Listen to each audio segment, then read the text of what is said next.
Les commémorations du 8 mai cette année, évidemment, revêtent un caractère particulier dans des circonstances compliquées. Donc j'ai la présence d'un porte-drapeau, merci. Et puis, donc je tenais, enfin de toute façon, à tenir cette cérémonie comme on l'a fait depuis plusieurs années, enfin depuis toujours, tous les ans, pour rendre hommage aux morts pour la France de la dernière guerre en particulier. Bon, c'est une cérémonie officielle, mais avant de démarrer la cérémonie, je voulais avoir une pensée pour René Valette qui nous a quittés au mois de mars. René Valette, c'était quelqu'un que les Messacois ont bien connu, apprécié, c'était quelqu'un de très chaleureux, un homme de conviction, mais si je pense à lui aujourd'hui, c'est que René avait à cœur de maintenir le devoir de mémoire. Il était depuis plusieurs années délégué du souvenir français à Messac. Il avait su fédérer des personnes de différents horizons, de différents, des personnes qui toutes voulaient honorer ce devoir de mémoire, chacun avec ses convictions, chacun avec voilà, sa personnalité. Et en particulier, René tenait à ce que les enfants du collège de Messac, chaque année, puissent visiter Oradour-sur-Glane, un site chargé de mémoire. Donc il organisait ce voyage qui l'accompagnait.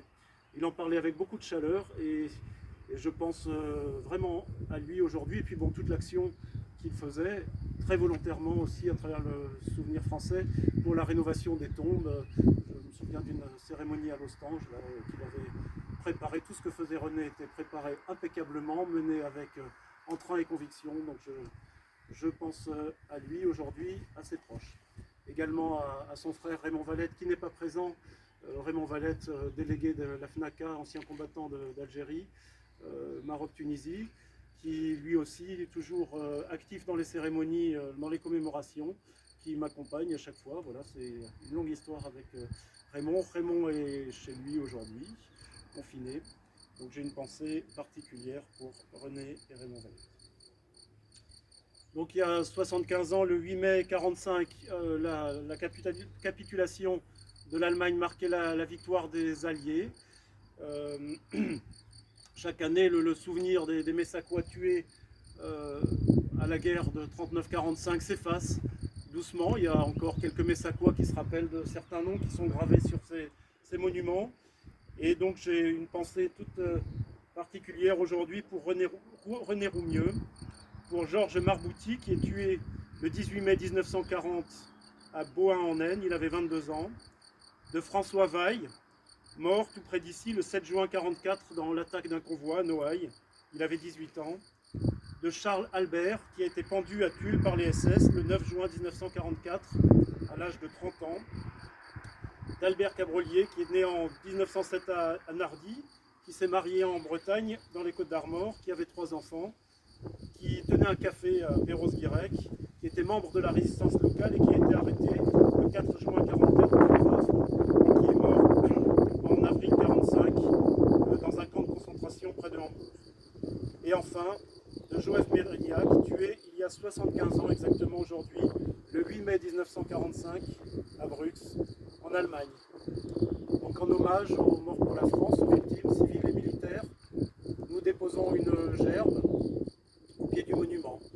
Alors, les magasins les fleuristes ne sont pas ouverts, on n'a pas de fleurs coupées, donc la fleuriste m'a proposé une gerbe, une coupe de fleurs qui pourra tenir un peu plus longtemps pour porter la mémoire de ces combats. Je vais vous lire le message du président de la République. Ce 8 mai ne ressemble pas à un 8 mai. Il n'a pas le goût d'un jour de fête. Aujourd'hui, nous ne pouvons pas nous rassembler en nombre devant le monument de nos villes, sur les places de nos villages, pour pouvoir nous souvenir ensemble de cette victoire, de notre histoire. Malgré tout, la nation se retrouve par la pensée et les 1000 liens que notre mémoire commune tisse entre chacun de nous, cette étoffe de peuple que nous agitons en ce jour dans un hommage silencieux. C'est dans l'intimité de nos foyers, en pavoisant nos balcons et nos fenêtres, que nous convoquons cette année le souvenir glorieux de ceux qui ont risqué leur vie pour vaincre le fléau du nazisme et reconquérir notre liberté. C'était il y a 75 ans. Notre continent refermait grâce à eux le chapitre le plus sombre de son histoire, 5 années d'horreur, de douleur, de terreur. Pour notre pays, ce combat avait commencé dès septembre 1939. Au printemps 1940, il y a 80 ans, la vague ennemie avait déferlé sur les frontières du Nord-Est et la digue de notre armée n'avait pas tenu. Nos soldats, pourtant, s'étaient illustrés à de nombreuses reprises. Ceux de Montcornet, d'Abbeville, de Gembloux ou de Stone, les hommes de Narvik, les cadets de Saumur, l'armée des Alpes, avaient défendu avec vigueur notre territoire et les couleurs de notre pays. Ils sont ceux de 40. Leur courage ne doit pas être oublié. Dans le crépuscule de cette étrange défaite, ils allumèrent des flambeaux. Leur éclat était un acte de foi, et au cœur de l'effondrement, ils faisaient poindre la promesse du 8 mai 1945. Cette aube nouvelle fut ensuite conquise de haute lutte par le combat des armées françaises et des armées alliées, par les Français libres qui jamais ne renoncèrent à se battre, par le dévouement et le sacrifice des résistants de l'intérieur, par chaque Française et chaque Français qui refusa l'abaissement de notre nation et le dévoiement de nos idéaux. La grande alliance de ces courages permit au général de Gaulle d'asseoir la France à la table des vainqueurs. La dignité maintenue, l'adversité surmontée, la liberté reconquise, le bonheur retrouvé, nous les devons à tous ces combattants, à tous ces résistants. À ces héros, la nation exprime son indéfectible gratitude et sa reconnaissance éternelle. Le 8 mai 1945, c'est une joie bouleversée qui s'empara des peuples. Les drapeaux ornaient les fenêtres, mais tant d'hommes étaient morts, tant de vies étaient brisées, tant de villes étaient ruinées. À la liesse succéda la tristesse et la désolation. Avec le retour des déportés, les peuples découvrirent bientôt la barbarie nazie dans toute son horreur. Rien, plus jamais, ne fut comme avant. La fragilité révélée de nos vies et de nos civilisations nous les rendit plus précieuses encore. Au bout de cette longue nuit qu'avait traversé le monde, il fallait que l'humanité relevât la tête. Elle venait de découvrir, horrifiée, qu'elle pouvait s'anéantir elle-même, et il lui fallait désormais refaire le monde de fond en comble, ou, à tout le moins, empêcher que le monde ne se défasse, selon un mot de Camus. Ce fut l'heure, en France, de l'Union nationale pour fonder les beaux jours annoncés par le Conseil national de la résistance et bientôt retrouvés. L'heure, en Europe, de l'effort commun pour bâtir un continent pacifié et fraternel. L'heure dans le monde de construire les Nations Unies et le multilatéralisme. Aujourd'hui, nous commémorons la victoire de ce 8 mai 1945, bien sûr, mais aussi, mais surtout, la paix qui l'a suivie. C'est avec elle, la plus grande victoire du 8 mai, notre plus beau triomphe. Notre combat à tous, 75 ans plus tard. Vive la République, vive la France. Je vais procéder à l'appel des morts pour la France, que fait habituellement Raymond Valette, délégué de la FNACA. Je n'ai pas son document, je vais le lire directement sur le monument. Ernest Arguerol, mort pour la France. Antoine Bizot, mort pour la France. Jules Blondel, mort pour la France. Pierre Bonneval, mort pour la France. Pierre Bonneval, mort pour la France. Mathurin Bouix, mort pour la France. Jean Bourgès, mort pour la France. Jean Bressy, mort pour la France. Pierre Broussol, mort pour la France. François Bruni, mort pour la France. Pierre Claval, mort pour la France. Jean-Baptiste Delfour, mort pour la France. Baptiste Delsol, mort pour la France. Claude Delvert, mort pour la France. Jean Dora, mort pour la France. Pierre Dulmay, mort pour la France. Jean Durget, mort pour la France. François Freyss, mort pour la France. Étienne Giraudol, mort pour la France. Jean Gros, mort pour la France. Fernand Allard, mort pour la France. Antonin Hugoni, mort pour la France. Louis Hugoni, mort pour la France. Robert Iserne, mort pour la France. Jean Loijoignier, mort pour la France. Louis Landon, mort pour la France. Alfred Légoni, mort pour la France. Jean Malbouissou, mort pour la France. Félix Manévy, mort pour la France. Auguste Manévy, mort pour la France. Étienne Marmier, mort pour la France. Jean-Baptiste Merle, mort pour la France. Gaston Moulin, Mort pour la France. François Mourigal, Mort mort pour la France. Baptiste Patient, Mort mort pour pour la la France. Joseph Patient, mort Mort pour pour la la France. France. Louis Poty, Mort mort pour pour la la France.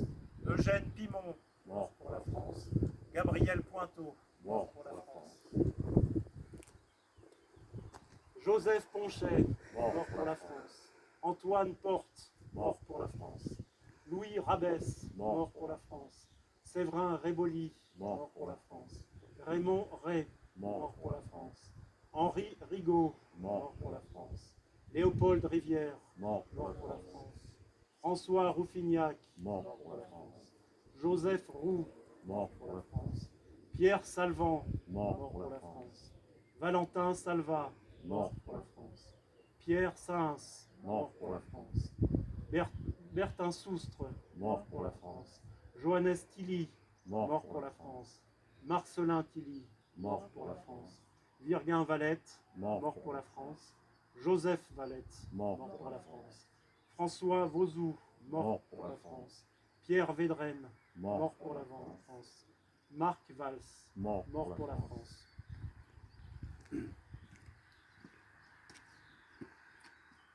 Mort pour la France, 1935-1945.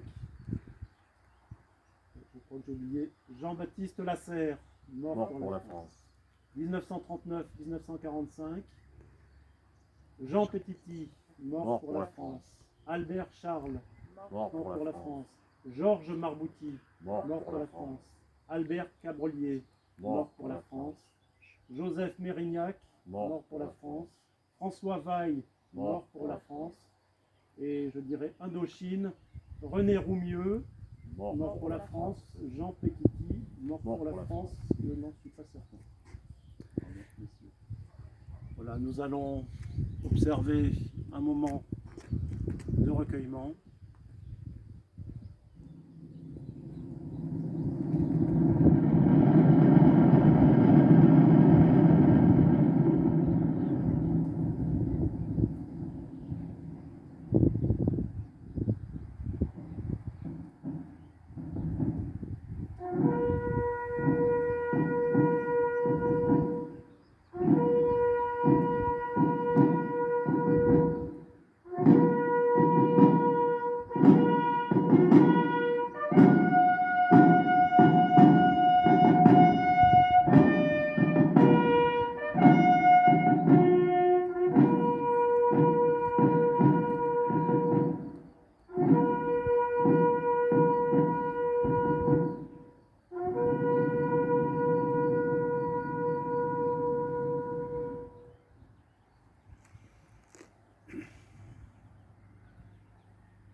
Ça va démarrer.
Merci, donc la cérémonie se termine. Je remercie le porte-drapeau, les consignes préconisaient un porte-drapeau. Donc je tiens également à remercier les gendarmes de Messac qui sont habituellement présents, mais donc ils sont absents aujourd'hui, ainsi que les sapeurs-pompiers volontaires, leur chef Christian Monteil, les jeunes sapeurs-pompiers qui nous sont fidèles habituellement. Je déplore, je regrette autant qu'eux certainement la présence des enfants des écoles, de la directrice et des enseignants qui nous sont toujours fidèles pour ces commémorations. Et puis, je regrette également l'absence des porte-drapeaux de la FNACA, du Souvenir français et des sapeurs-pompiers. Voilà, merci à vous. Et puis, j'espère vous retrouver nombreux pour le 11 novembre 2020 dans des conditions normales pour reprendre le cours de la vie, parce que cet hommage que nous rendons aux morts, c'est aussi un hommage à la vie, à la liberté. Merci à vous.